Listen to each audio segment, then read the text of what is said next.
What's up, Fantasy Goats? It is Thursday, August 26th. Holy smokes, we are 1 week away from the season kickoff. Boy, do we got some huge news in the NFL that broke a couple of hours ago. We're going to get into that.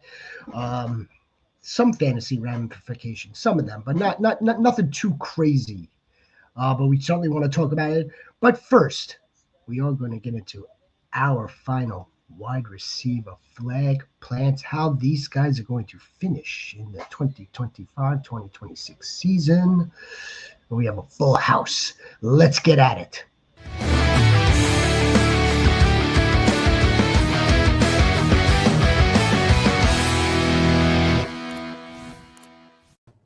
Woohoo! Look at this. Whoop, whoop.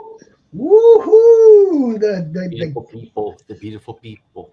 The gang is back together again. I'm sure it wasn't that long ago before the four of us were on stage together, but it is a beautiful day. We are 1 week away from the NFL season, alongside wide receiver Wallace, the commissioner Rhino. That's right, the commissioner. And then, of course, JX Fantasy, the war chief. I am your shepherd. And we are going to get into our final wide receiver flag mother loving plants for this upcoming season. Who's ready? I mean, I'm just bursting at it today. I really am. What a day! What action-packed day from 3 o'clock on, and that's just the way I like it. Agreed. Woo! Yeah, It's almost here. I can smell. The owner is in the house, and we are joined by our honorary steward / doe, and an owner. He pulled off today's unbelievable trade, and that is the Sniper Mel. How are you today, Sniper? Snipers. Oh man, Sniper's on cloud 9 right now. Mm-hmm. Ecstatic. I mean, like, wouldn't you be right? I think I mean, like, yeah. you would be. You know, every time I see a trade like this happen, I always wonder, like, how come Chris Ballard doesn't have any GMs that he can take advantage of like this? Like, why is it that it's people like, Jerry Jones who get preyed on by the guys, by Gutekunst, and guys like Howie Roseman can take advantage of the Titans organization? Like, well, how come my GM doesn't have buddies who can just give him Hall of Fame level players? What do we? And Sniper just said, JX, didn't you just say, or did you just say that Parsons was going to be traded? We all did. My bad. I didn't think did. You trade the best player on your team. My bad. I actually thought that he would be moved because of everything that had been going on. Yeah, because first of all, like, there was no money. Like, how are they gonna pay him? Like, he's an elite pass rusher. He was gonna need $30+ million a year. They're paying Diggs. They're paying CD. They're paying who else are they paying? They're paying some other people on defense. Like, I didn't understand where anybody thought that money was gonna come from, and he got $40+ million a year. Yeah, I was just surprised that he went within the NFC and traded within the NFC. Same. Mm-hmm. I wasn't that taken aback by that aspect of it, but that you could definitely throw that into the mix. Why don't we put a pin in this? For sure. That way we could spend some more time, in-depth time, giving our own reaction to this news. Let's get into like the bang, the wide receiver flag plans. Does that sound like a good plan? I think that's a good plan. Good.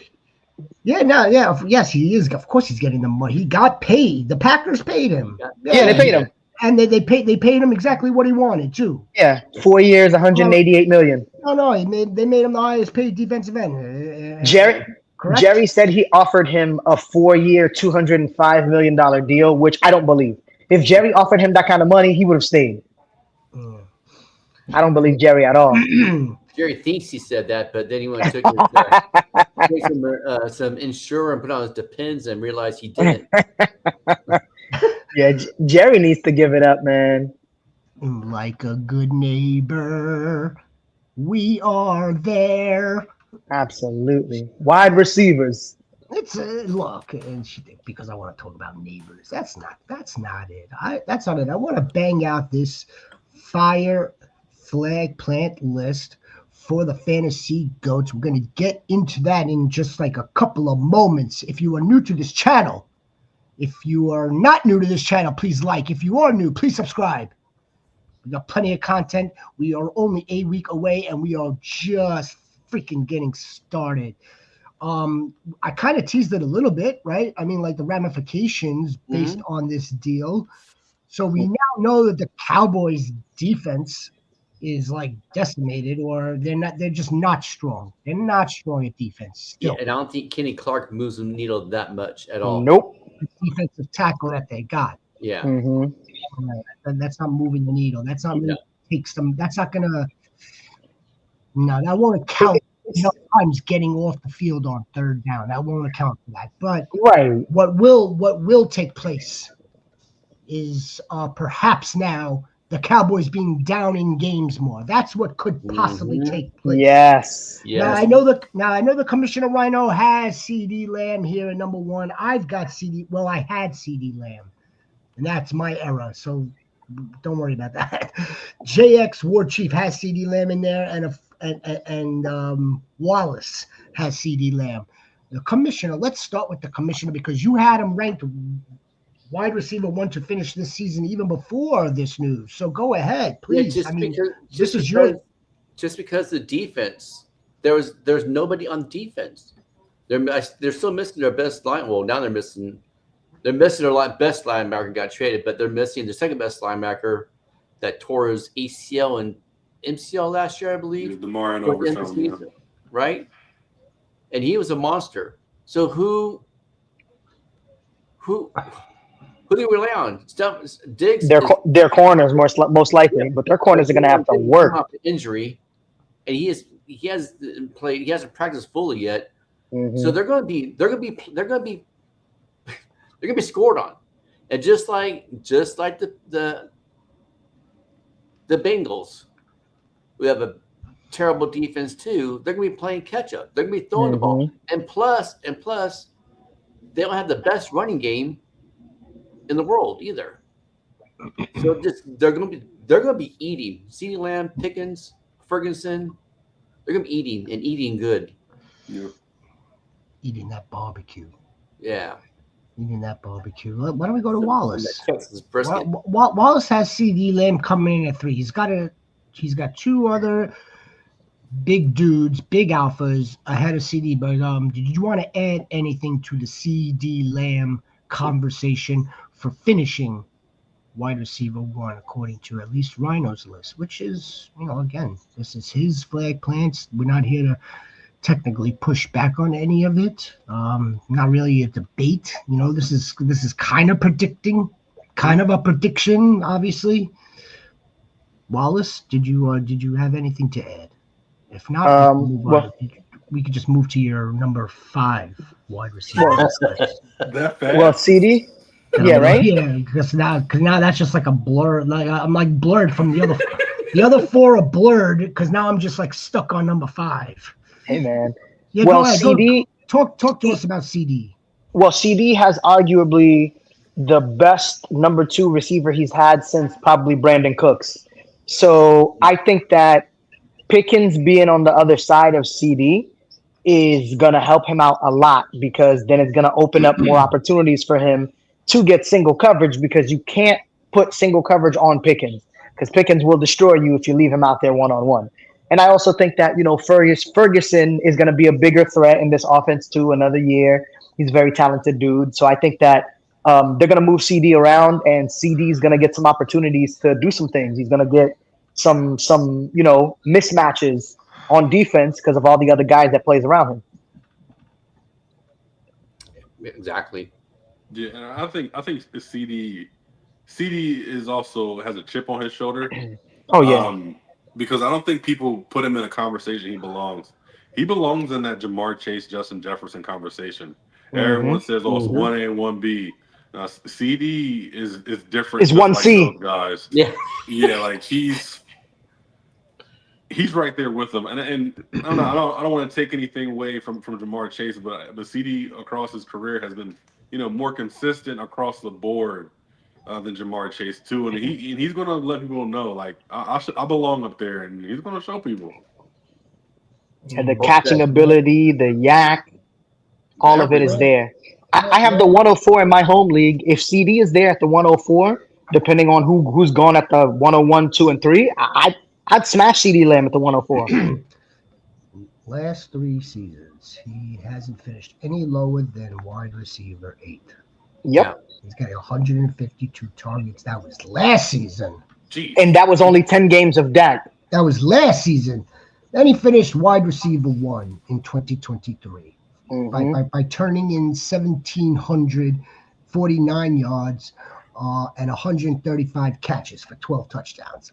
I mean, and I remember seeing that, 2 years ago, like it was like, wow, this guy's just like, he's like tearing up defenses. And so, I mean, this is in the range of outcomes. It certainly is. And back to, he should be in that conversation, 1B, 1C, however you want to call it. It's like, every team's got their own set of DNA. So it's like, so the Cowboys have Dak. And if they're firing on all cylinders, they're very good efficiently, and they can be explosive. But the Cowboys aren't the same as the Bengals, and the Bengals aren't the same as the Minnesota Vikings with Justin Jefferson. Although these guys turn in 1A, 1B, 1C. Yes, he should be in this conversation. Absolutely. I happen to think, and I believe, yes, of course he does. The War Chief happens to think that there's a wide receiver that will finish ahead of CD. And why don't we just take it from there, from the War Chief? Tell us. You go, you give your points on Mr. Nabers. I'll give my points on Mr. Nabers. The Tron Goat will give his points on Mr. Nabers, and we will take it from there. I mean, do I need to say anything else? I mean, I pretty much was on a tirade last night about Malik Nabers. I mean, as a rookie, I'll say it again. I'm gonna just scream from the mountaintop this time. Yeah, well, you know why? This will be the last time we're actually saying it. Yeah, this will be the last time. This will be the last time I'm saying it. Before put my foot down. Put my foot down on it. Okay. 15 games 15. As a rookie. He produced number 1 in targets, number 2 in target share, and number 1 in target rate. He had 109 catches for 1,200 receiving yards, with Daniel Jones being the second worst quarterback in the league. And now he has not 1 quarterback upgrade, not 2 quarterback upgrades. Thanks for reminding me. Upgrades, yeah. I'm constant reminder. We got a downgrade, and New York got 3 upgrades. How beautiful is that? So how beautiful. How was 3 upgrades and him finishing last year top 6 in wide receiver finishing? Is he going to be stagnant or worse? He's only going to get better. If he gets 150 targets, it turns into 120 catches. If Jackson Dart starts, he's going to get 200. He's going to get 200 targets. He may get 200 targets. If he plays all 17, he may. I'm gonna take my chances. I like to make bets that make sense statistically. If you're targeted more, you're probably gonna get more points than the people who are targeted less. Malik Nabers had 170 in 15 games. That's insane. I can follow that Receiver 1. I can follow that math. Yeah, even you can follow that math. Yeah, even I can. Would it be insane to take him at the 104? Absolutely not. No. Absolutely not. No, not non-PPR though, in standard. Well, I guess, yeah. That makes it a little bit tougher, right? That doesn't make it tougher. Okay, but PPR absolute smash at the 104. Half in PPR absolute smash. Gotcha. Yeah. Standard. If you're actually still playing in a standard league, no, I do. I would probably not take a wide receiver at all. I would probably go A running back, yeah. I would probably go with I'd still take CeeDee because I feel like CeeDee is going to score double-digit touchdowns. Well, I'd still take him up there. Well, then you would take Malik Nabers. That's what I was saying. That's what I was asking. It's the same logic. I wouldn't take either though. In a standard. Okay. I'm not getting any points for receptions at all. Nothing. I mean, fair enough, but just getting a boatload of yards and 10 plus touchdowns. Yeah, but that league last year, for example, I had the 106, and I won the championship because I drafted Jamar Chase with the 106. Don't you guys vote on, league changes, league rules? You should vote. We do, and nobody. Well, more than half of our league wanted to keep it at PPR. Wanted to keep it at standard. But I'll say this though. Too. You don't win a league with your first round pick. So you must have drafted a really good team also, right? That too. Well, yeah. The rest of the team was really good. Yeah. Somebody help out the Tron goat. Is this the kicker Aubrey he's talking about? Right. I was gonna ask that too. I'm assuming so. Like the kicker? I would say yes. Yeah. Yeah. Yeah. Because Eckler and Kupp are both depreciating values. Yeah. And Aubrey can kick some bombs. Yeah, I would take it purely because of Trevion Henderson. Yeah, exactly. Yeah, but you guys got a little sidetracked. Malik Nabers. I mean, I have nothing else to say. I mean, I don't know. I don't know how anyone could think any other reason why it shouldn't be him. I just don't. I just can't think of any other reason. Well, I'll tell you why I didn't. I mean, he's still in my top 5, and I think between Lamb, Chase, and Nabers could all finish in that top spot. But this is how I look at it, and I looked at it like this because I know it's minor stuff, but a toe, a back, and now there's something else that's come up that's just they're nagging at him. That worries me a little bit, just a little bit. Fair. And that's why I had him at 3. Okay, I understand. Yeah. I mean, I know I might get kicked out of the fantasy goats. But, I guess not gonna get kicked. Not gonna get kicked out, but like if there were a way for me to transfer egg wash and a hard egg through the screen onto yours without screwing up this stream, my camera, then you'd be in for like more than one carton. I'll just take it from this standpoint. JX touched up on Daniel Jones, the quarterback. Well, how about the fact that he was catching balls that were short, he was catching balls that were behind him from Tommy Cutlets, from Drew Lock. He made every single catch you could possibly imagine, and then the fading out of bounce with the both feet in bounce in the end zone, the play designs.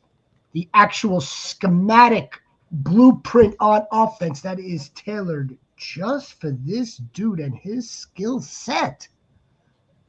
You got to believe that any one of the 3 quarterbacks, even if they were to start Jameson Winston or even Jackson Dart, again, is an upgrade over that, a total upgrade. I don't know if you.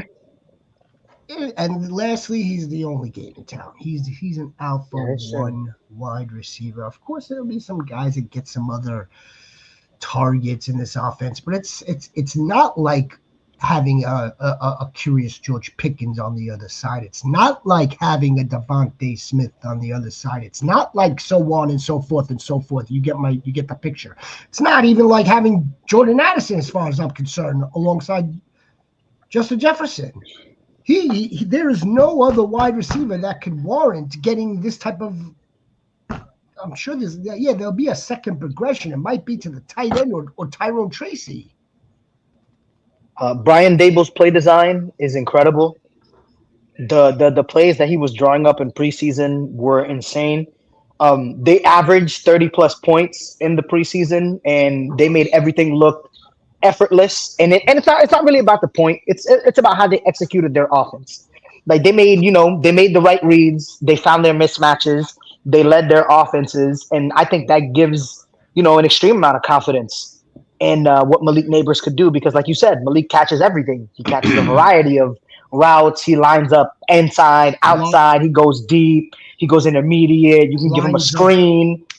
Lines up everywhere, so he can play any wide receiver role or function. I watched him take a screen 60 yards against my Colts. This is going to be glorious. So there is. He does have a turf toe. I'm not even sure if they call it a turf toe, but I'm sure. He's had since college. It's what he's had since college. No worries. It's something that he can elect to perhaps alleviate some of the stress that's on that foot, or the toe. But if he seems like if you don't want to have surgery, if you don't feel the need to have surgery, then like the doctors, medical professionals are telling the New York Giants and himself, well, it's like if he could tolerate it, then there's no problem. Then there's no real risk. The back stuff could be just. Hopefully, it's nothing. Hopefully. All perfect health. This is your wide receiver one. Where are we going next? We're going to the former or current, actually, wide receiver one in Jamar Chase, who's been drafted as such. Drafting from last season's numbers. Okay, I understand that. It's a little hard to lay off of that when we should be drafting in more of a projection on how we think these players are going to finish. But I mean, what can we say about Jamar Chase that we all don't already know? He's probably right now currently the best wide receiver in the game. Oh, I thought Nabers was. Yeah. You thought who was? I thought Nabers was the best wide receiver in the game. Jamar Chase is playing more football than Malik Nabers. They do come from the same college, so I mean, it's like they're damn near close. No, Jamar Chase and Malik Nabers are the exact same player. They are the exact same talent level. The only difference is one plays with Joe Burrow and the other one doesn't. Yeah, that's it. Yeah, they're the exact same player. Yeah, Malik plays with Bo Juro. little bit of a different body, but pretty close. Pretty close.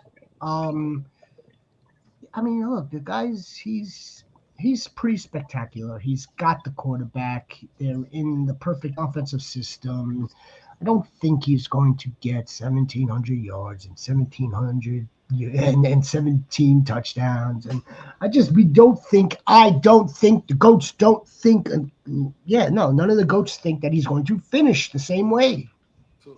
No, nope. Even if he regresses, it's not going to be like out of the top 10.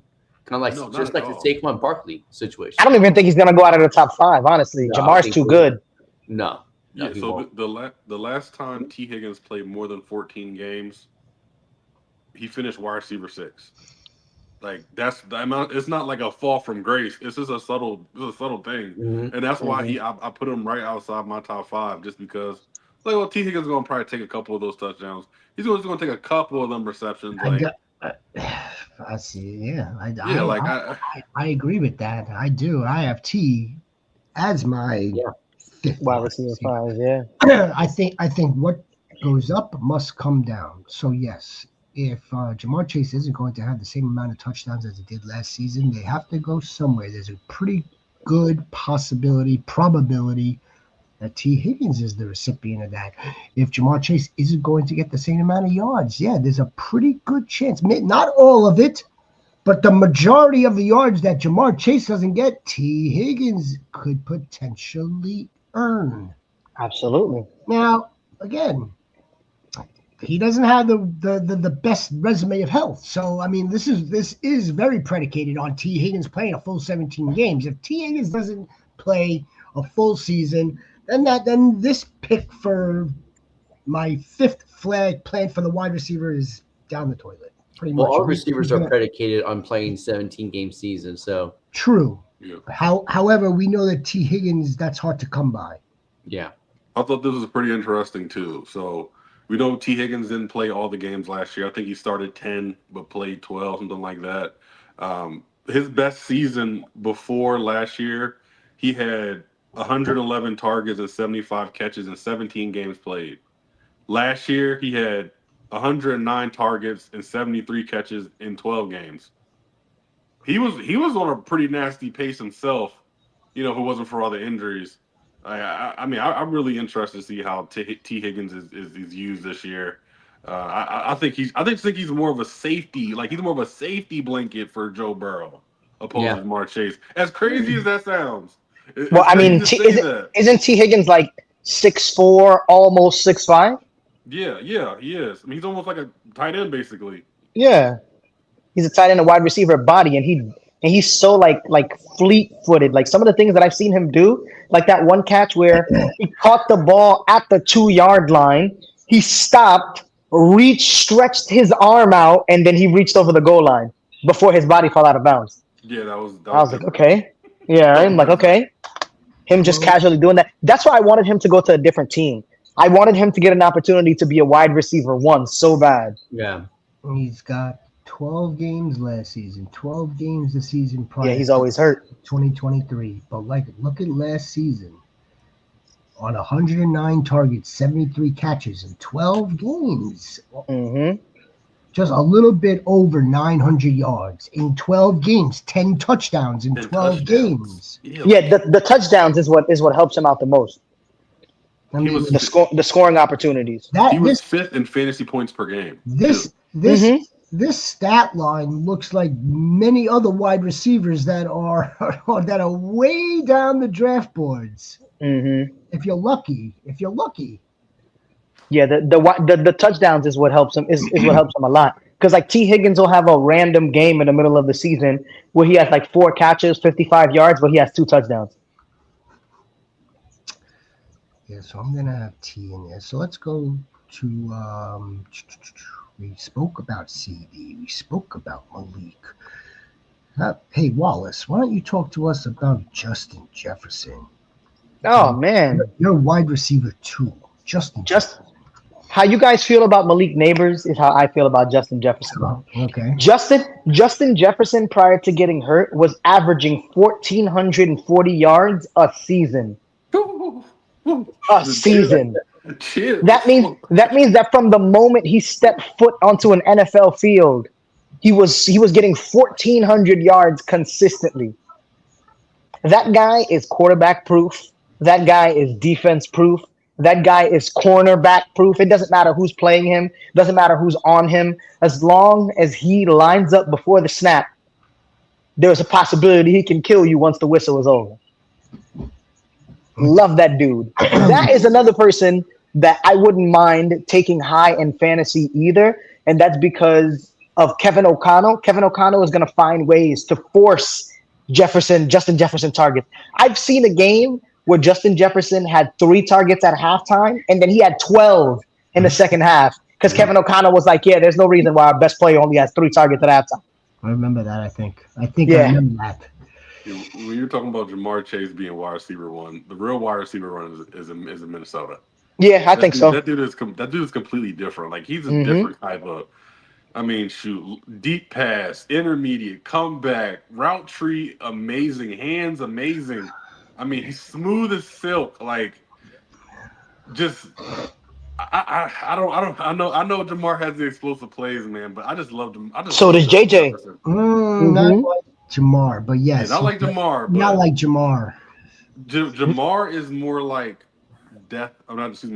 Justin Jefferson is more death by 1,000 cuts. Yeah. Where Jamar is just like, I'm just take you out one hit. Yeah. Justin's capable too. We've seen him make huge big time catches. We've seen him in open space, big time home run threat. We've seen it. But just a slight but. He's never topped over 10 touchdowns. Now again, 10 touchdowns seems to be like the average for the wide receiver 1, or at least this elite tier. 10 touchdowns is probably the mean. He's never gotten above that, But if you're looking at his 5-year run, except with the exception of that season where he only played 10 games, 1,500, 1,800, 1,600, 1,400, 108, 128, 103. There's really no reason to doubt that Justin Jefferson will not continue on this type of production. It really isn't, and it's in the perfect offense. The head coach, who happens to love the quarterback, also, he needs to love the person that the quarterback is throwing to. So it's like a perfect marriage. And they seem to be doing a really, really good job at putting points on the board. Yeah, no, I'm not even the biggest fan. I'm not, and I still have to recognize that this dude is still. He's still. And I'm the only one that didn't put him in my list. You just Jefferson, hey. And there's nothing wrong with that. Do you want to say why? And part of the reason why is I don't trust JJ McCarthy. I don't trust him. And that's why I know he's quarterback. I know he's quarterback proof and everything, but there's just I don't know. It's just a gut feeling of mine that I don't trust. I think he's gonna have a good season, because he's JJ. But as top 5, I don't think so. Mel thinks he's hurt. Well, he was hurt. He's got a hammy injury. Who's hurt? He was Jefferson. Oh, Jefferson? Oh, yeah. I'm sure a lot of that had to do with just being precautious in the preseason, or training camp. Does he really need to do hardcore training? No. I don't think so. Yeah, he's been in the same system the entire time that he's been there. It's not like he needs much practice or anything like that. And I'm sure he's gotten plenty of reps in the offseason. Well, he's also had a hammy injury before too. So this is one of the biggest storylines that we have. And I'm talking to all of us right now. Yeah, we have not seen J.J. McCarthy play. We're really going to find out how good of a quarterback whisperer head coach KOC Kevin O'Connor is. We are. We're going to find out because they had the bird in the hand last season, and they're like, "Yep, no, thank you. We'll go with this dude who's got a shredded knee right now, but we're still okay with that." And just because I have him out of my top 5 doesn't mean I'm not going to draft him, because I'd be dumb if I didn't draft him. If he falls to me, I'm drafting him in a heartbeat. Yeah, top 5, and I'll say over the 3rd consecutive show, is such an exclusive class. It is. If you think someone's going to burp, they're not making top 5. But that's why I had JJ as my 4. The only reason why JJ is 4 is because of JJ, like you said. I believe he's quarterback proof. Everything that Wallace said, but there's going to be that game where maybe they're just leaning on Aaron Jones and Jordan Mason a little bit more than they're thinking about passing it. And Justin Jefferson may have 2 weeks where he's kind of slow. It can happen. And as quarterback proof as he is, it may happen. Yeah. Yeah, I agree. And I'm also now staring at a certain Ram over here. I see. Speak on this. I see a certain Ram over there. I would have him as an honorable mention. I think Puka is certainly worth an honorable mention on my flag plant list for 6, without doubt. I think that is doable for sure. But please, War Chief or the Commissioner, it's Puka time. It's Puka season in year 3, if I'm not mistaken. Yeah, year 3. Year 3. Well, he already broke out. You take the floor, Jax. Yeah, I think the biggest sleeper in fantasy football as far as the top end guys. No one brings him up in any of these discussions, but he's just constantly producing. Second in points per fantasy points per game last year with 18.8. As soon as he stepped on the field, everyone's concerns were instantly gone. Oh, his knee. Okay, well, I'm going to show you that I'm a top 5 wide receiver in the game.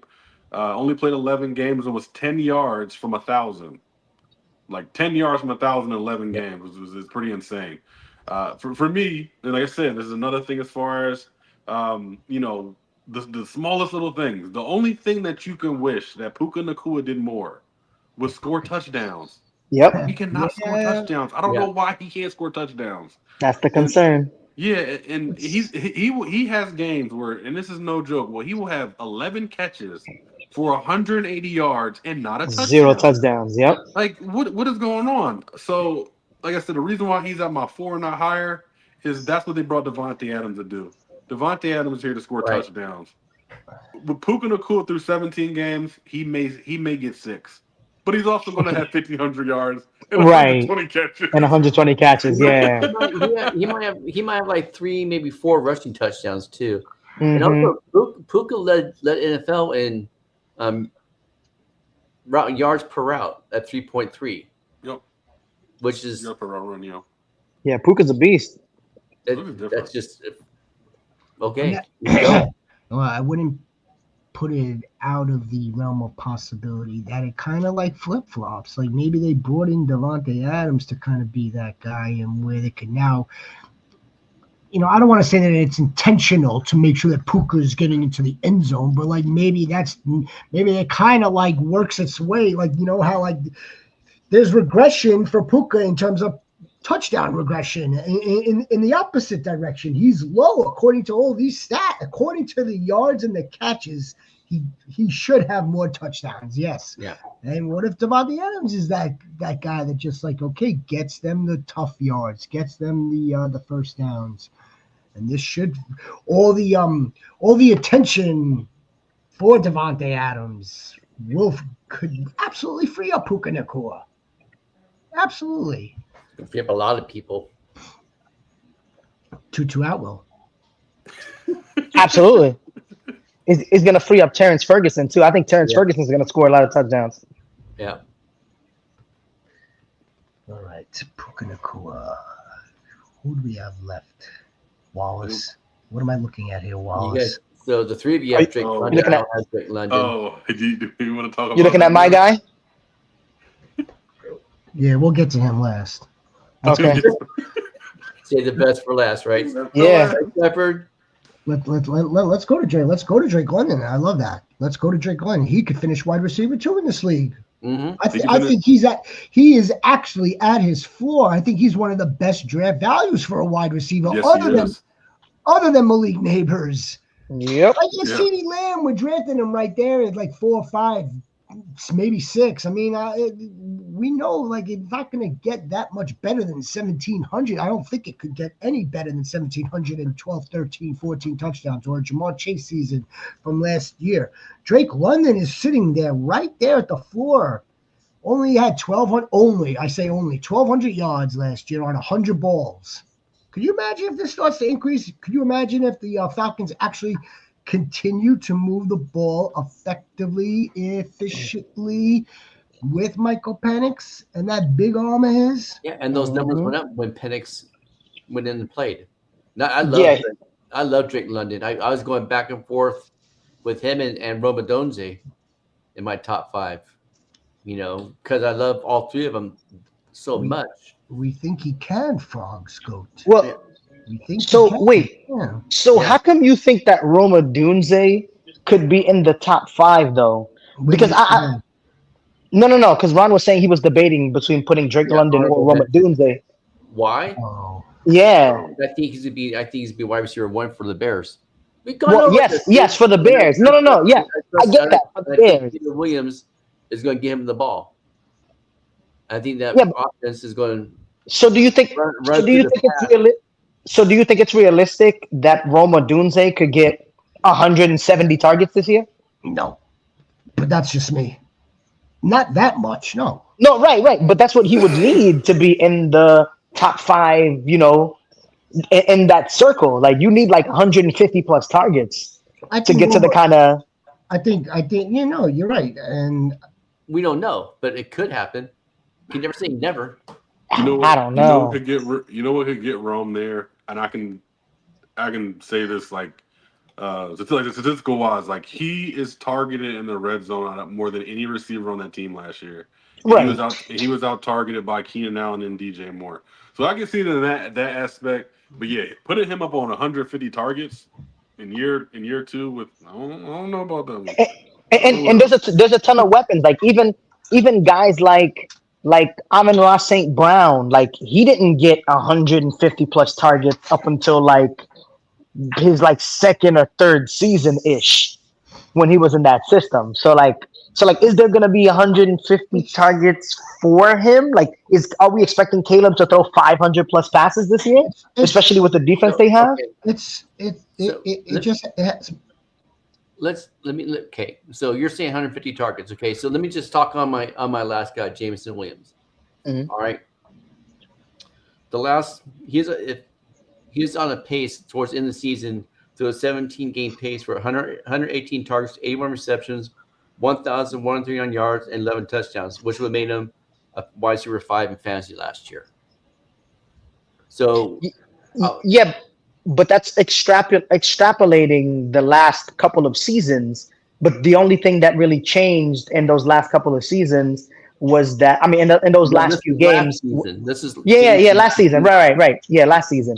The only thing that changed towards the back end where Jameson blew up was that Sam Laporta was inconsistently in and out of the lineup. So because of that, the targets that Sam Laporta was getting, J-Mo was getting, and that's why he exploded down the stretch. But he was also used to the offense, and they started targeting him more. When a wide receiver flashes like that, it's like the talent is there. They don't want to just like now, put a lid on it either. You know what I mean? Yeah. Like then, they have to just get more creative now if they have a healthy tight end and 2 really, really good wide receivers. And they've said we heard the OC say they need to target him more. They need to get him isolated. I think Jameson Williams will end up taking over the wide receiver 1 spot for the Detroit Lions. Just because the fact that he has more of a route tree now, and some of the footage I've seen him running routes, he's just sick, man. He's breaking ankles. He's sick. He's a sick man. I like J-Mo also, and I like Wilmer Doomsday also. If I have to take 5 wide receivers out of the entire league and put them in an order and put my damn flag into the ground with them, yeah, I like Wilmer Doomsday. Yes, absolutely. I think he's a breakout candidate. So is Jameson Williams for a greater breakout. Wilmer Doomsday. Again, I don't want to turn this into a pushback debate, but for me, it's Wilmer Doomsday's still got to compete for targets. J-Mo's he's in a better situation because of that offensive and that environment and how they scheme shit up. Yeah, but it's gonna be a different offense though. Like I feel like people are talking about the Lions offense like Ben Johnson is still there. Like Ben Johnson is not there anymore. So like the way that we saw everything was like on time, the pace was good, the tempo was good, everybody was getting, the plays fast and everybody was executing. We can't automatically assume that the Lions are going to start like that again, especially because they have a new play caller.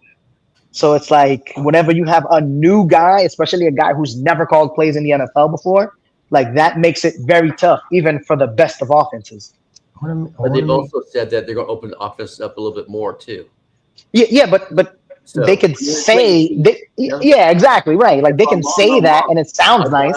No, it's not about it's not about you being wrong. It's just about like looking at the situation and thinking about the possible outcomes and just thinking about all of the factors. Jameson could finish top 5. Like there's a world where that could happen, where he could explode and gets like 1,400 receiving yards, catch a whole bunch of bombs. Like it's possible.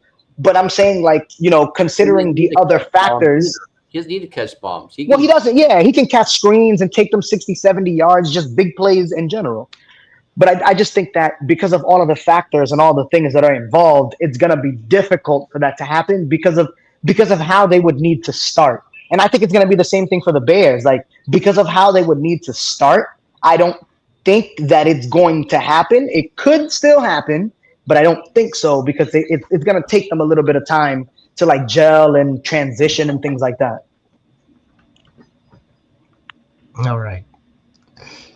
Let's get to one other wide receiver. But before we do that, can we Drake London? I feel like we lost. Yeah, no, I want. Before we do that, I want you to make sure that Frogs gets our consensus Yes. opinion on this matter. Yes, he can. He can easily get Drake to number 1. Yes. Well, I would say this. I think he needs a Michael Penix so he can get to number 1. Yes. Because Michael Penix is the one that's crazy enough to throw all those ridiculous passes to him where he's lateral to the ground catching balls. And folks, we do have our quarterback flag plants along with the running back flag plants up on the channel. Very easy access. If you're new, please subscribe. If you are a goat, make sure to like. And yeah, we will see you guys all season long. Yeah, Drake London is a favorite of ours. He's primed for another breakout. Last season was really good. This season is going to be fantastic. Someone with not that much target competition, not as much target competition as Rome Odunze. So the situation, the environment kind of like, stunts that type of DJ Moore. If Rome Odunze and Luther Burden and Colston Loveland, Cole Kmet, if they were the names and the only pieces in town, then yes, I'd say fuck Rome Odunze. And so far, from what we've seen from guys like Jalen Polk or anybody else who played at Washington, Michael Penix seems to be a force multiplier. Yes, he is. I would say that he's an elevator. Mm-hmm. Like I said, with Jalen Polk, clearly an elevator. I would even say with Roma Dunze to a certain point, he's an elevator.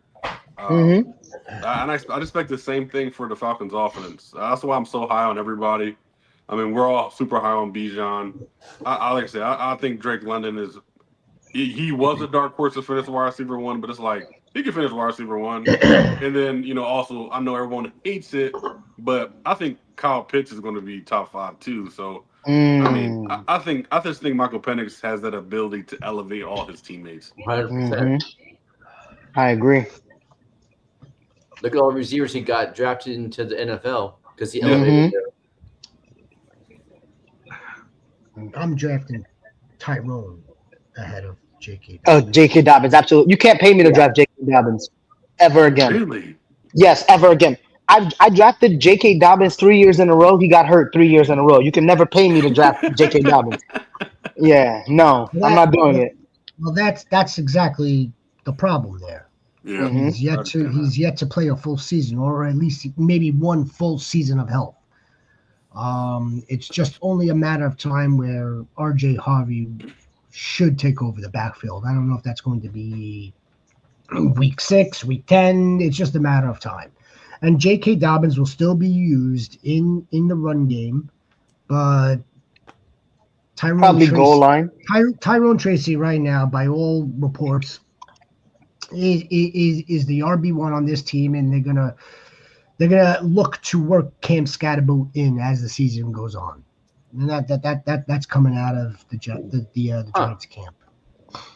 That's interesting.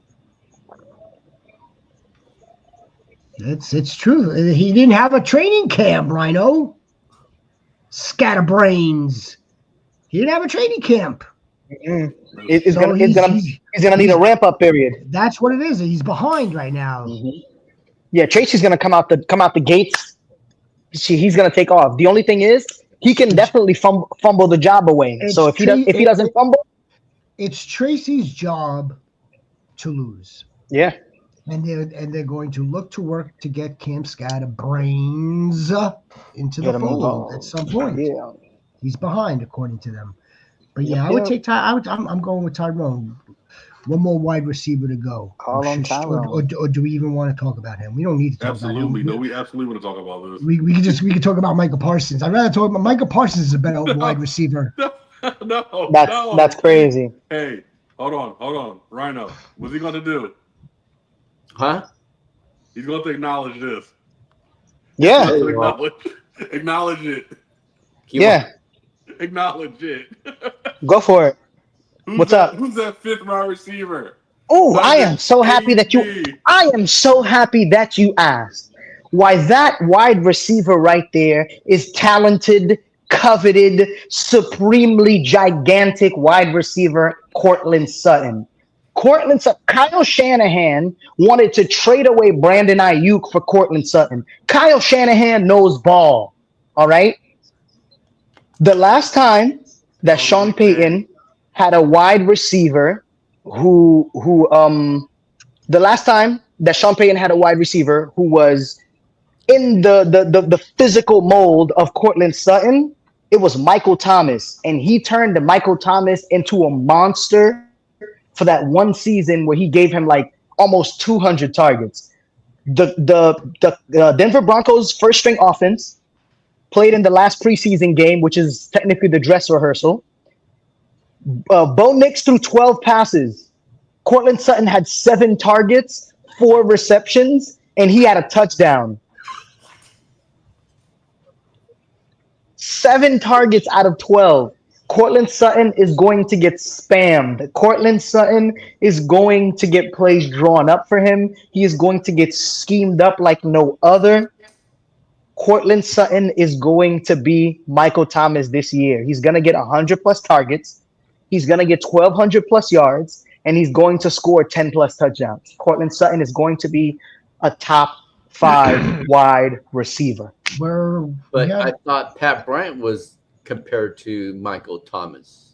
Cortland. Not by me. Cortland. No, by Peyton. By Peyton? That's perfectly fine. He's a rookie. Cortland already has the chemistry. Cortland already knows the playbook. Cortland is going to be the guy, especially in the red zone. Cortland makes some insane catches. Cortland Sutton. He's one of my guys. Dude that can't separate.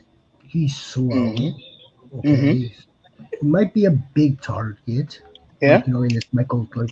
How dare you put him in the same conversation as Michael Thomas? Because that's how he's going to be used this year. He's been injured like Michael Thomas also, if we have to take a look at the history on Cortland Sutton. But again, look, this is your top 5 list, so I don't want to really slam it. Because if it winds up happening, I may have to retire. Okay, I may not be able to show my face if this does happen. But again, it's possible. It's in the realm of possibility. Here's the other thing. And yes, there is a Pat Bryant. But what about Marvin Mims and a Troy Franklin and an Evan Ingram and a running game? Sprinkles. Except for Evan Ingram. Evan Ingram is the only one that's not going to be a sprinkle. But the rest of that passing game is going to be designed deep shots. It's going to be couple specialty plays here and there. But Sean Payton has a track record of having 1 or 2 guys in his offense that he funnels the entire offense through. And I think it's going to be Cortland Sutton and Evan Ingram. Okay. And then everybody else will get, some passes here and there. I'm at a loss for words with Cortland Sutton. I'm going to stand on my business that I don't think he even finishes close to where he was drafted. Or if you're still listening, if you're still needing to draft, if you have not had your draft yet between now and next Thursday, Cortland Sutton is totally out of place. Totally being drafted too hard. We had one good year last year, and he spiked. He's at his ceiling. They are a much improved offense where they could distribute the ball a lot differently. And there's other reasons too. But that's about it for now. It's going to be fun drafting with Ron and AB Sunday. I know there's secrets. I'm not playing nice no more, Mel. Mm-hmm. Nope. I've done that. So this league that we're drafting in Sunday, this is technically like the main league out of all the leagues that we're in, right? Yeah. Well, no. This is my separate league. Oh, okay. Gotcha. This is my IDP league. Okay. This is the IDP on Sleeper. Yeah. Yeah. Right. Yeah. And Sniper knows all your secrets. Just to that's fine. You know. That's okay. I'm flexible, baby. I'm flexible. Don't be mad at us. We take Micah Parsons. Oh yeah. Mm-hmm. Oh my God, Mel must be over the moon. She can enjoy that because she won't be over the moon come Sunday. Guys, yeah, I mean, let's continue to talk about that Micah Parsons because I Yeah. mean, like, the Packers, without question, improved their team by Drastically. at least I would give them close to a win with getting this defensive end. I One would. win. Yes. I'd give them two. Yeah, it Nah. doesn't. How, You how can don't you get not? to. You don't. Yeah, but oh wait, but how can you not give him two though? Because it's not just about getting Micah Parsons, right? I'm. Because getting Micah Parsons is one win. But you got to think about the guys that you're putting Michael Parsons around, like that you're plugging Michael Parsons into. We can only do it based on how much. My brother in Christ, I guarantee you, none of you guys knew that the Packers were a top 10 defense last year. Yeah, but I take that with a grain of salt. What I take things with a grain of salt, right? Because they also were top 5 in offense and top 2 in rushing, and that led to them getting trounced by Detroit, trounced by Minnesota, and barely beating the Bears one time.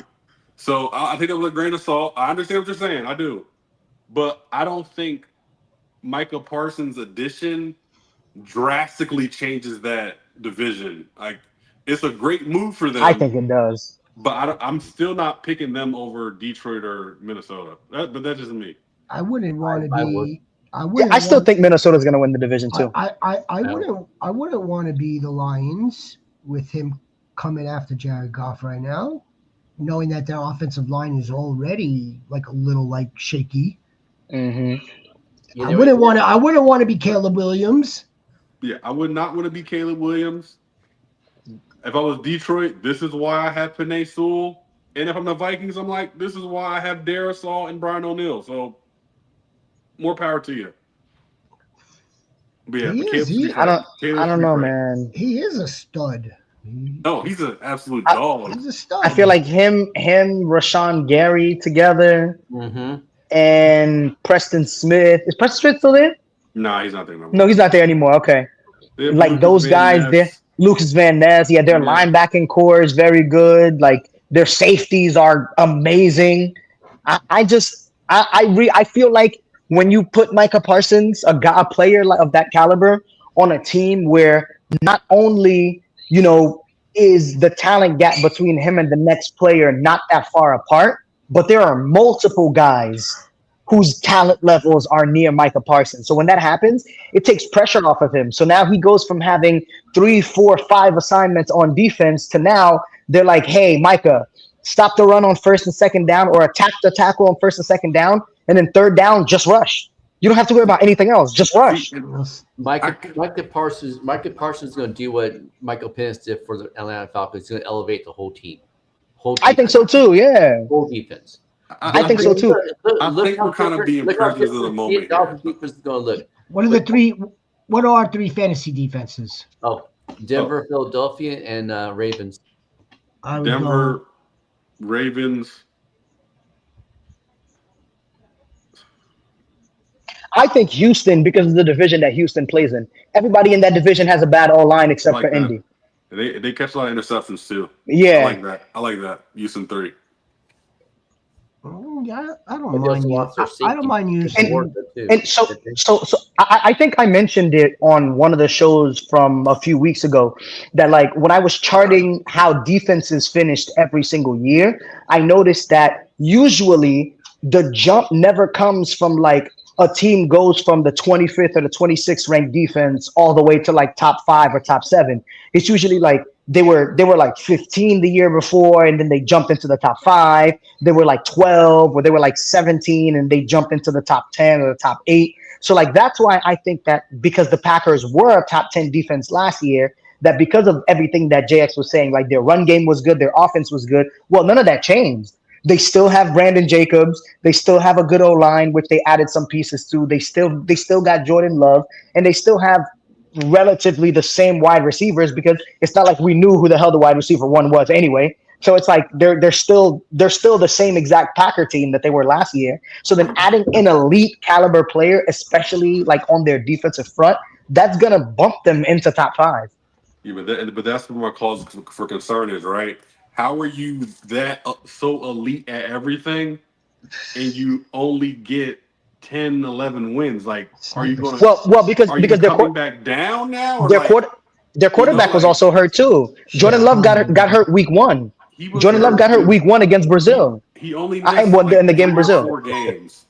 Yeah, but when you're playing all year, like that like it affects the way that he plays because of the fact that he got hurt week 1. So like he got hurt week 1, he missed a couple of games, and then he came back. He was never 100% from that injury, and then by the time he did get somewhere close to like 100%, they were like 10, 11 games deep. And in the playoffs, it's all about matchups. Like in the playoffs, it's just anything goes. What about the Dallas Cowboys? They got the Shootouts. They got the defensive tackle. No, the future. 2 firsts.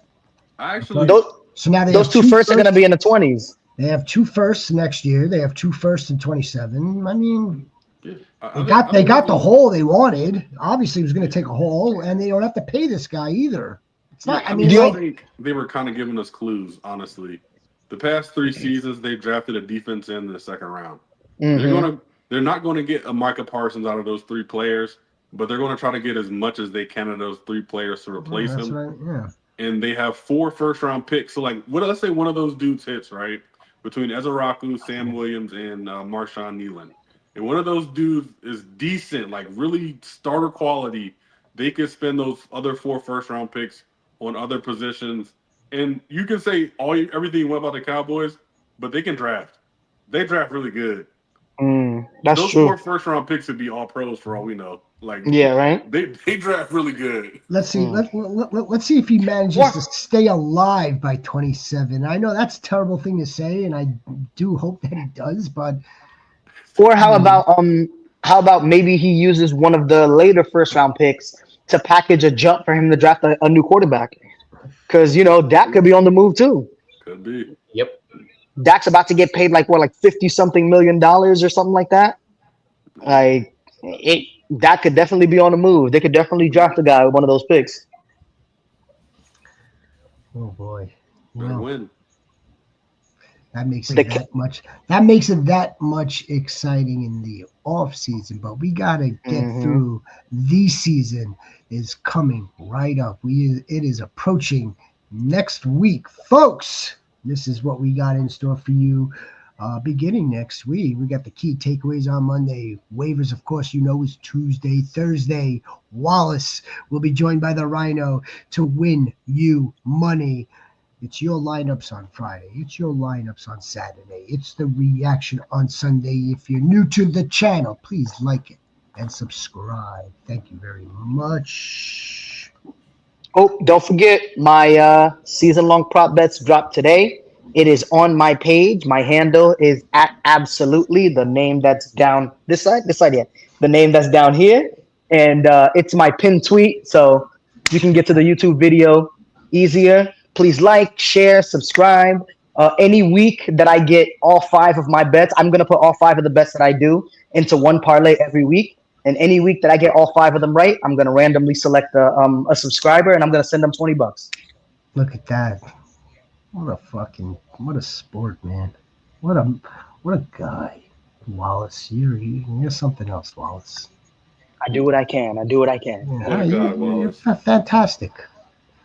Do we have anything else to cover? I mean, we covered a good amount of wide receivers that we are planting our flags with. And we are going to enjoy this season. Holy smokes. Yes, we are going to enjoy the season of Malik, the season of Drake. Sniper wants Matthew Golden. I mean, yeah, look, we don't have any professional tape on him. We just have some Texas tape on him.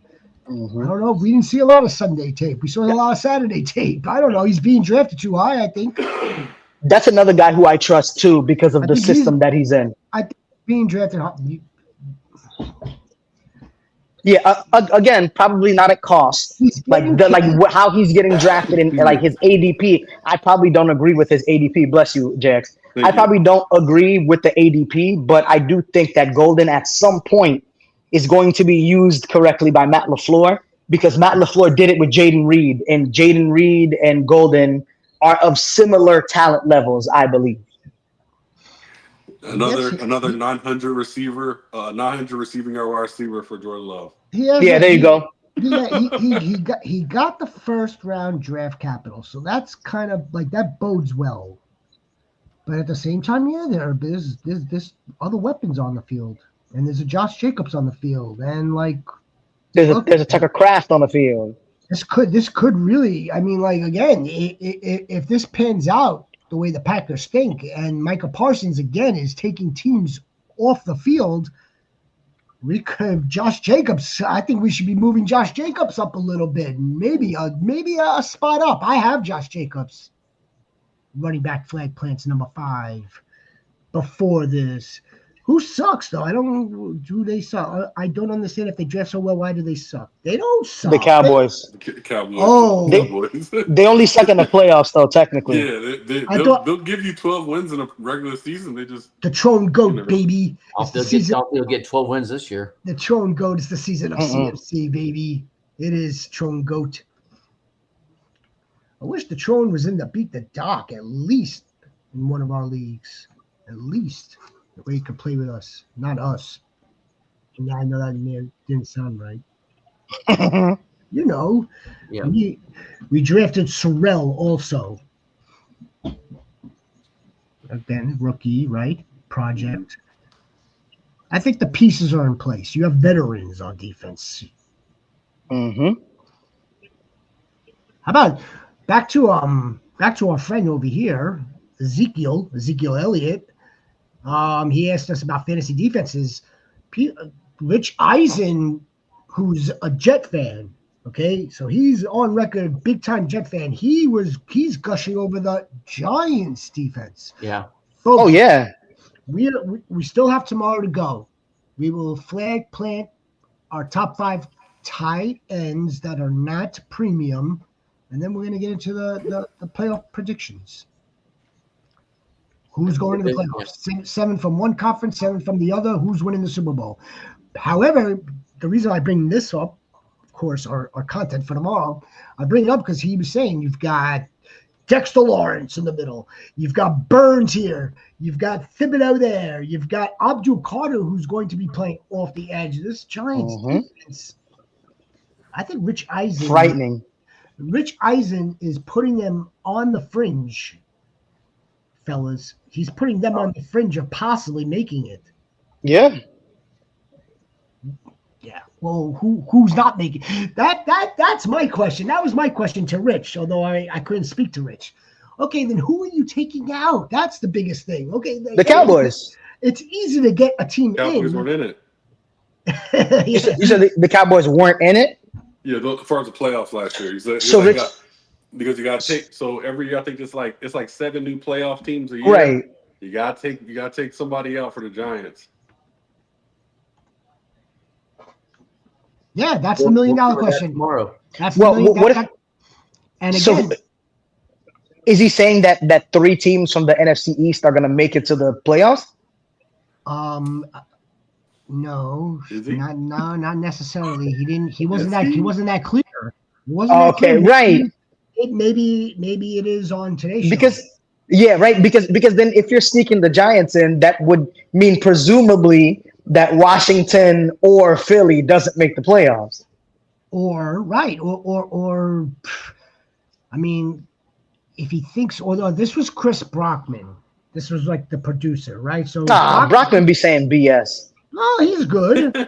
No, he is. No, I'm not saying he's bad. He is good, but like whenever he makes lists and stuff like that, like he just says like one of the craziest things he can think of. Just throw it in there, add some sauce. But is this totally out of the question? I'm pretty sure he's got the Bucks and the Falcons making it. So I mean, like so if that's 2 right there, you only have another 5. Where's it coming from? If the Giants, I don't think the Giants are going to make it. How about that? So I mean, that's why it becomes a tough conversation to have in terms of predicting. It does. I think the Giants are a victim of their division right now because nobody saw Jaden Daniels getting drafted in this division automatically competing for it right away. So like that kind of sucks for the Giants because one of those two teams, again, like if you're getting two teams from a different division, that would mean that the Giants would have to at least finish second in their division. That would mean they would have to have a better record than one of the Eagles or Washington. So like those are the kinds of things that are kind of like it's kind of tough. It gets tough at that point. Who So wants you guys, to? does anyone wants to know what our thoughts on Jaden Higgins on his last pick? If you haven't yet, please like and subscribe to our channel. I like Higgins. I like Higgins too. I like Higgins as a more long-term play. I don't know if I like him as the last pick in your draft right now. There's some other guys that I would consider. Yeah. Wanda Robinson, maybe. I think he did take him. Yeah, he took him his last round. He took him last pick. Yeah. Well, I mean, my thoughts are that you could definitely release him and possibly pick up somebody else, and we could get into that for sure. Right. This coming Tuesday will be waivers, week 1. This Tuesday is waivers. I would do that. Who was his choices though? The entire waiver pool. What do you mean? What do you mean? Whoever's available is his choice. I'm sure he's got plenty of them. I don't know, Jay. Yeah, whoever's still on the wire. You want Higgins on your bench. I'm not sure if you're going to be using him anytime soon. If you want to leave him on your bench, right? You want to leave him on your bench to see how. Yeah, but I think that was the point of taking him. Yeah, as the last pick. Yeah, see how his usage is, but he's behind. He's behind. What's his? He's behind a bunch of people. No, he's not. You don't think so? I don't think so. I do. I think he'll outplay Hutchinson. I think he's like target 4 right now. Not right away. Not right away. He might be target 3. Might be. Yeah. Not Xavier Hutchinson played himself into a starting position. That's why I said we have to see usage, right? Mm-hmm. We're gonna have to take a look at the utilization and see how many snaps he plays, so on and so forth. Right now, depending on who's available out of your entire pool, depending on the rest of your roster, I may cut him. You've got Christian Kirk there. You've got Noel. You've got Jalen Noel there. Hutchinson. You've got Nico. Nico is going to be the target. I notice how not one of us had Nico, right? Nope. I don't have Nico because top 5. Nico can't stay healthy.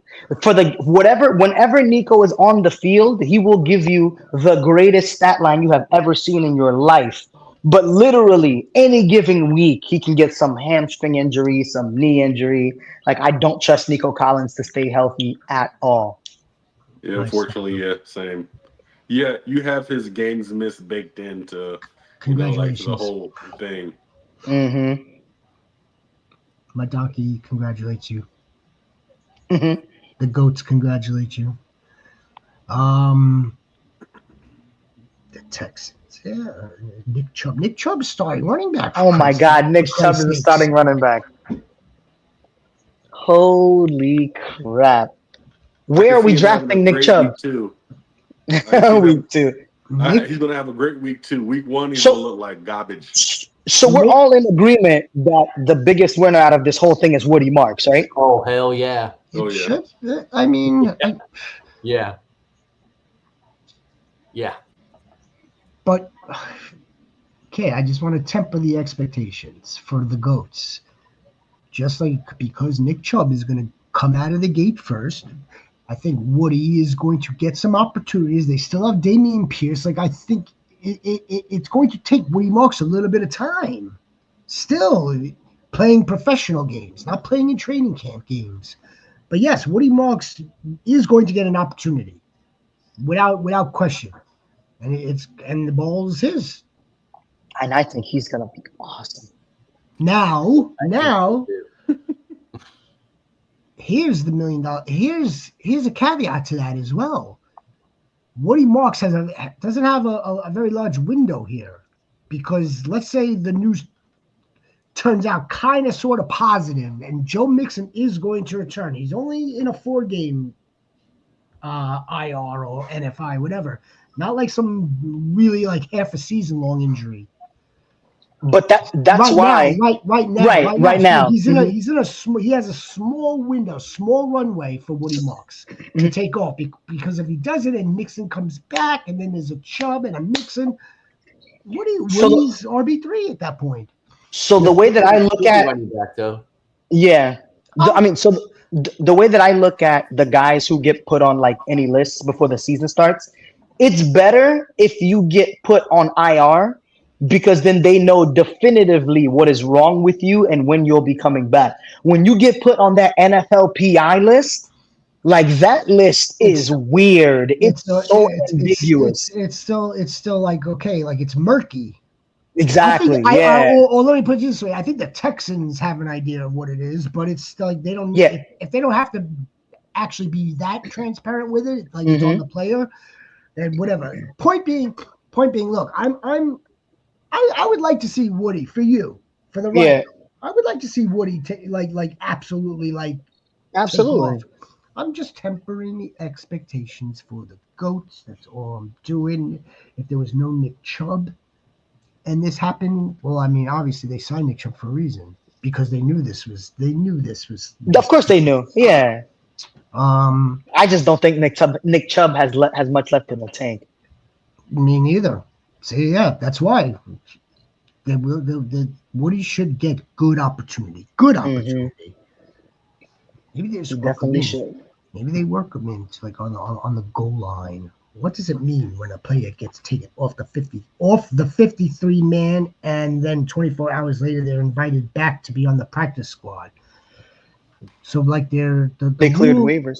The rule is that you could only have 53 men that will dress on your active roster that will dress on game day. Mm-hmm. You cannot have more than 53, so you have to be waived. Okay, once the players are waived, there's a 24-hour waiting period, almost very much like Fantasy Sniper. There's a period where the players have to clear. If the player clears and remains unclaimed, the team could then claim the player, but it doesn't mean that the team has now 54 spots. They go to the practice squad.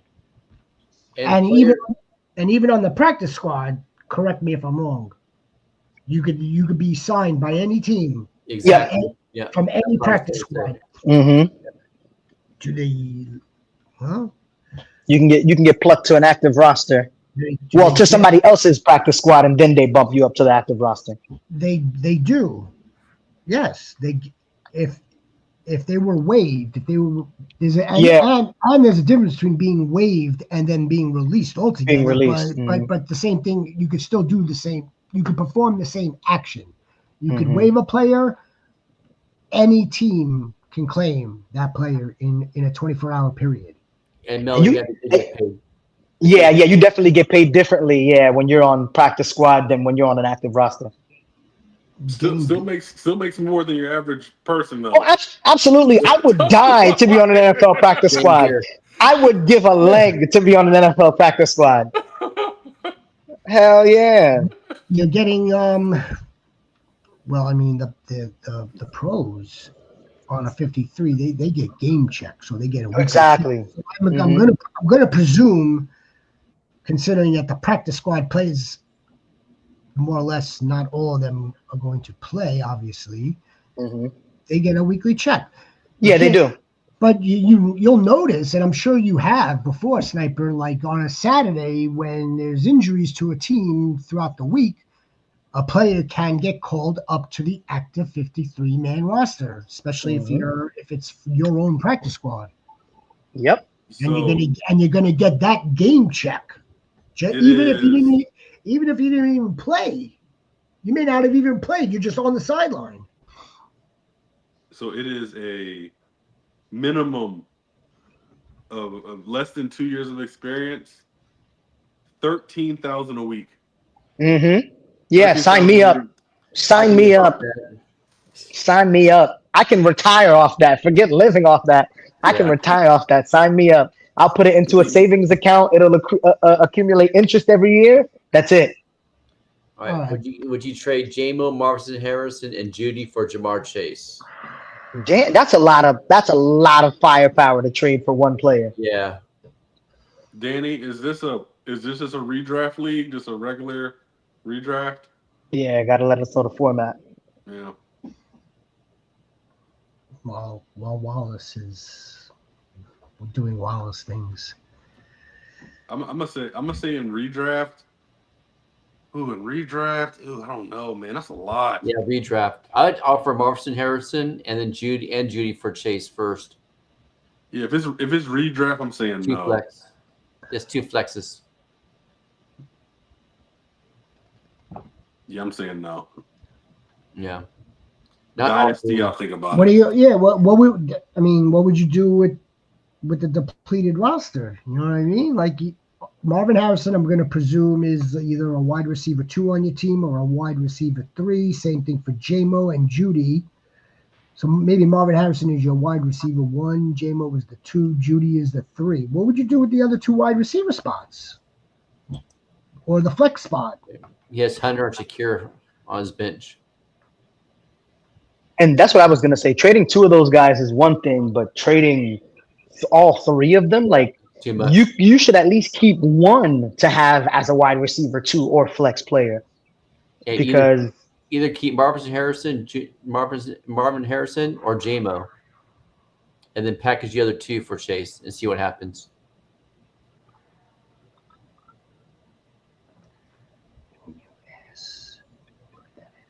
What is? Yes. Chase Brown. Chase Brown. He has JSN as number 1. It would be Chase Brown, JT, then Bucky for me. It'd be Chase, Bucky, and JT. Starting with the late second and then into the third. Yeah. I got Jackson Smith and Jigba as the wide receiver 1. So now the plot thickens. So you not only do you have JSN. Someone here does not like JSN. I do not. Someone else here does not like JSN. So you got JSN, then you have Marvin Harrison. You must be a huge Ohio State fan. You've got Jackson Smith and Jigba and Marvin Harrison. The plot kind of thickens now. So now you want to trade off Marvin Harrison Jr., J-Mo, and Judge Judy to obtain Jamar Chase to pair with Jackson Smith and Jigba, having Travis Hunter and Khalil Shakir. Now that's a trade I may do. I would try to trade Jackson Smith and Jigba for Jamar Chase. Yeah. Mm-hmm. Like that's pretty good also. Yeah, maybe you like the name of JSN holds more weight so you can trade less players. That's Jackson Smith and Jigba and someone I agree with that. That's a move, Danny, as well, for sure. But now that the plot thickens and now that we know that you do have a wide receiver 1, now that would move to a wide receiver 2 if you were to get Chase. Yeah, now I'm liking things a lot better. JSN is not overrated. JXN? I'd do JSN and Judy. Don't trade J-Mo. But JSN and J-Mo isn't really that bad if you have Judy and Marvin Harrison. We don't know if Danny's seen our top 5 flag I'd rather get rid of Judy. From the Commissioner Rhino. That's why. You see that there, Danny? Yeah, but what are the chances, though, they're going to take? They might take Jackson, JSN, and J-Mo. They might not take JSN and Judy. But go that route. And you're getting Chase. Go JSN and Judy first, and then if you need add a piece, then add a piece. Don't give the whole basket right away. Do JSN and Judy first for Chase, and then add somebody if you have to. The bumblebee.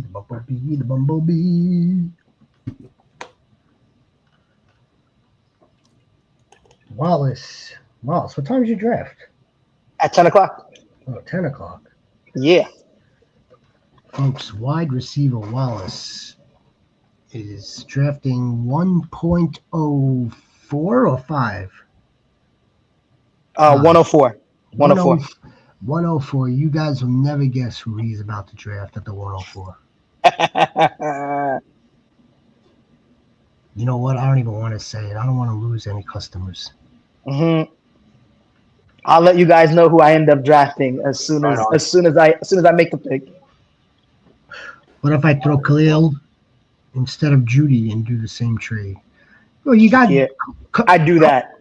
Khalil Shakir's on a better offense. So I mean, I don't know if I want to get rid of Shakir. Yeah, I'd keep Judy in the trade because that offense is going to be trash. But that's just my personal opinion. So, is JMO too inconsistent? I mean, I don't know if it's not necessarily that he's going to be inconsistent, right? Because I mean, he's just not going to get you like a spike all the time. So Jameson Williams is a gadget player. That makes him, I guess, a little inconsistent. We'll see how much the gadget player is this year.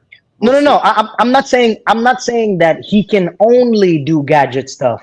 I'm saying he's a gadget player. Like that's how he's being deployed. That's how he's being used. That could change. He has the ability. No, he has the ability because we saw him do it at Alabama. Right. That's how he was being used. Correct. That's what I'm saying. Like that's how he's been used so far. So what we're projecting to be his breakout would require him being used differently. I think what I was trying to say, Danny, is that I don't think we do have a good, safe, high floor with JMO. I think it's going to be right. There is going to be a really high ceiling when he does pop, and then there'll be some duds in between. Yeah, I trust him more. I trust Judy. Why not? Well, I mean, yeah, it's not. Why not, Commissioner? Why don't you? Why don't I? Because I don't trust Cleveland's offense. No, why don't you do a show during the draft? I don't want to. It's at noon. I want to. What time? Which noon? Noon Eastern or noon Pacific? Noon Pacific. So 3 o'clock. 3 o'clock. Yes. Yeah, I could do it. No, we don't need to do a show. I don't want to either. No. I don't want to. Trevion Henderson for Ezekiel Elliott. We're big Trevion Henderson fans here. Did you say Ezekiel Elliott? Yep. Oh, well, we're gonna call him Ezekiel Elliott. Yeah, why not? Unless he doesn't like it. But I mean, we got nicknames for all the goats. All the goats have nicknames. Trevion Henderson, it was my flag plant for number 5 to finish the season's top 5 running back this year. Nice. I can definitely see it. Trevion Henderson was on my 2025 preseason all hype team. So nice. Yeah. we've got one of these rare breed running backs that is just like a dual threat, but in the best way possible. Not just like, okay, fine, we know that Jahmyr Gibbs could get you 350 to 400 receiving yards. We know that, Bijan Rob's the same thing. This dude could wind up getting 650 to 700 receiving yards and then another 700 to 800 rushing yards. And you're gonna have yourself a really good season. A really good season that way. Yep. Bunch of big babies. No, I want to concentrate on the draft. And wait, so are they keeping him as the kick returner, or are they gonna move him? They better not. Yeah, I don't think so. They're not going to make a return. That's honestly where maybe they will. Maybe they will. Right. I mean, he'd be effective there day one, right out the gate. Best. He's the best as a Swiss Army knife. Don't they have another running back there besides him and Ramondre that could do that shit? I don't think so. They have about 10 wide receivers. Yeah, they're going to make one of them do it. But he's the most electric, though. Like, he's by far the most electric. You know that Kendrick Bourne was released, right? Or released? Well, he was waived. Didn't he come back? Is he back? I'm asking. No. He didn't wave back. He's Javon busy in the Baker Niners today. Javon Baker might get waived or is waived. Crazy. Ribbons are for losers, Jerry. Mm-hmm. Sniper. All right, guys. What a fantastic 90 minutes. Action-packed. Fantastic indeed. Speaking of fantastic, Kyle Schwarber hit 4 home runs tonight. Yeah. Probably going to win an MVP. Probably. And you think he's going to win it over Cal? Well, Cal's in the AL, so the Cal right. and Schwarber NL. Oh yeah, I can see that. I think Shohei has gone a little bit too quiet down the stretch. Mm-hmm. The only baseball news I saw flash across my screen was that Mark Teixeira is running for Congress. What? Oh, Wow. Yeah. For Texas, too, by the way. Well, smart. Yeah, Mark Teixeira. Well. World Series champion, Mark Teixeira. All right, well, I keep thinking that's a wide receiver, Wallace, the War Chief, JX Fantasy, and the one and only Mr. Drafts himself, the commissioner of all drafts. Yeah, I knew I'd get him. I knew I'd get a smile, a crackle right there. Yeah. Mr. Drafts. Mr. Drafts. Commissioner Rhino, I am your shepherd. We'll be back tomorrow night, 8 o'clock. Tight ends and our team predictions. Be a difference, make a difference. Stay blessed, everybody. Have a great one. Wish me luck in my draft. Good luck. And lastly, go Micah Parsons, real estate agent. Yeah. Man. Not just real estate agent. I bet you. I bet you his life insurance, his car insurance, State Farm. I bet you he's the face of State Farm for up there for sure. That's funny. Like a good neighbor, Sniper is there. David Mulugeta is like swimming in coins in his bathtub right now. I would love to hear from him. He's not. You never will. I would love to hear his side of this and how this went down. Yeah, most likely the only time you'd probably hear from Mulugeta is probably if the Packers were to either make a Super Bowl or win a Super Bowl. His side of the story would be in like the documentary, like when they break down how the year went on and everything that happened. That's what we would hear. If I have to wait, I'll wait. But I mean, I would love to be able to get that side of the coin. All right, guys, we'll see you tomorrow. Sniper's wishing you good luck, I believe. Thank you. Yeah, because she might be wishing the commissioner luck. He's got a draft at 11 o'clock tonight. Oh yeah, no more right now. He's doing one right now, as a matter of fact. He's got one. Two are about finished, and one is pretty much. He's got one going right now. I know it. Drafts don't stop. Quincy, Goat. You guys could take off. I'll hang back with Quincy. Yeah. What do y'all think about Packers defense? Is it Hood pickup? I think he meant to say, is it a good pickup? Fantastic pickup. Absolutely, yeah. I just don't know, man. I don't see the same production. I just don't. Xavier McKinney had a real outlier season last year. He had like 7 picks. Jesus Christ, that's right. They have McKinney too. Yeah, that's what I was saying. Yeah, but his job is just gonna be easier. Lost somewhere. My apologies. Yeah, his job is only gonna be easier. Like they have a bunch of guys back there. Like their entire DB room is full of guys who can legit play football. And now they got a guy like Micah Parsons. He can blow up a game at any given moment. Like I honestly think that this defense is gonna be like borderline elite. I got you, fellas. You guys have a good one. All right, man. Do you think I should stay with the Patriots defense? Oh, this was so you wanted to. You were inquiring about whether to pick up the Packers. Well, you see, the sniper is telling you what to do, Quincy Goat. I mean, there's probably a lot of people right now that are saying, yeah, I want, yeah, Packers DST, Packers defense, blah, blah, blah. I mean, the truth of the matter is, yes, they're improved. Absolutely. I think they'll win one more game, if not two, just by getting this acquisition. I don't know about a fantasy defense, though. I really don't.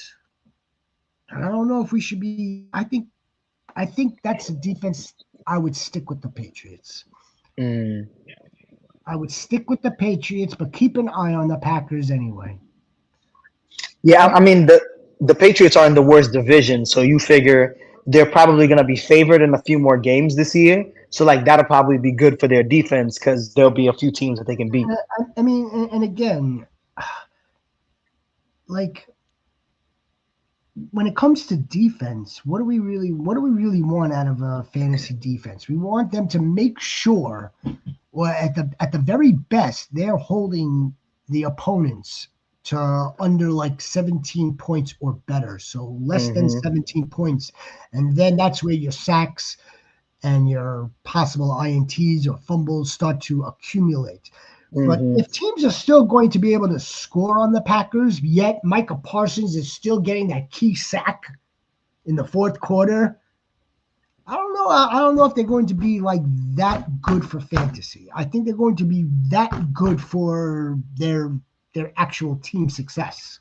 Right? I mean, like the Packers aren't going to be some juggernaut like that turn into like the 2000 Ravens or even like the Eagles from last season. I don't think it's going to be like that. I just picked up the Packers defense. I dropped the Chiefs. I just picked up the Packers defense. I dropped the Chiefs. Ooh. Where are you from? Look, I think it's borderline. I do, Quincy. I think it's borderline. I don't think it could hurt you. I don't think it's really going to help you that much either. If you really want to do this, like straight up, like play this by the matchups, the defense to have for the first few games would be the Arizona Cardinals. Yes, sir. And then after like week 4, you drop the Cardinals, and then you're gonna have to make a move. Pivot somewhere else. You're gonna have to make the move from there. Yeah. That's the move, Quincy Goat.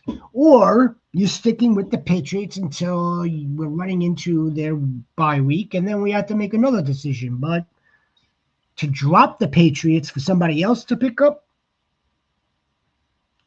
if you wanted to do it, take a look at the Cardinals' schedule out of the gate. They're playing like the Saints. They have a good schedule. Yeah, they have a really good schedule, yeah. Out of these two defenses, which would you take, Chiefs or Pittsburgh? Chiefs or Pittsburgh? Personally, I would probably take Pittsburgh. Really? Yeah, and I don't like it that much either.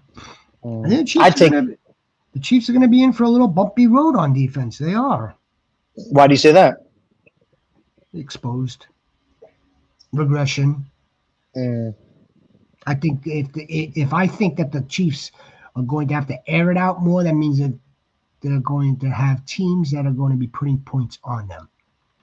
Their schedule, their schedule is not easy.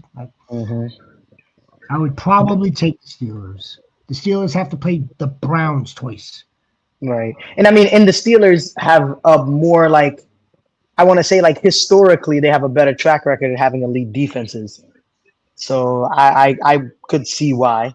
And they still have one of the best defensive players in the league on their D-line. So that matters. Why don't we'll take Quincy Goat's trade offer here, and then we'll be back tomorrow night, Quincy Goat. Yeah. Sniper Doe, Ezekiel Elliott. Appreciate you guys being here. Someone offered me to trade for Trey McBride. He wants Devon Achane. My tight end is Tucker Craft. The RB is CMC. Chase Brown, Trevion, and Achane. Would you do the trade? Someone's offering Trey McBride. Trey McBride. Yes, I would do it. I'd give up Achane in a heartbeat because Achane is already injured. Nobody can convince me that Achane is 100% right now. And his backs are already CMC, Chase Brown, and Trevion Henderson. Yeah, I mean, I could live with CMC, Chase Brown, and then if something were to happen to CMC, Chase Brown would be your running back one, and then Trevion would have to slide in as your running back two. I could live with that. The dude is really that hung up to trade McBride for Devon Achane. Yeah, Maybe he's desperate at running back. And yeah, there's a lot of risk. There's definite risk associated with Devon Achane right now. There's that lower body, good night sniper. That lower extremity. Ever since last season with CMC and the calf, it's like, yeah, now there's like a potential. Now we're all like holding our breaths over a calf injury because it could get potentially bad. See you Sunday. Hi, my team is Hurts, Nabers. See what I'm talking about here? Nabers. Perfect.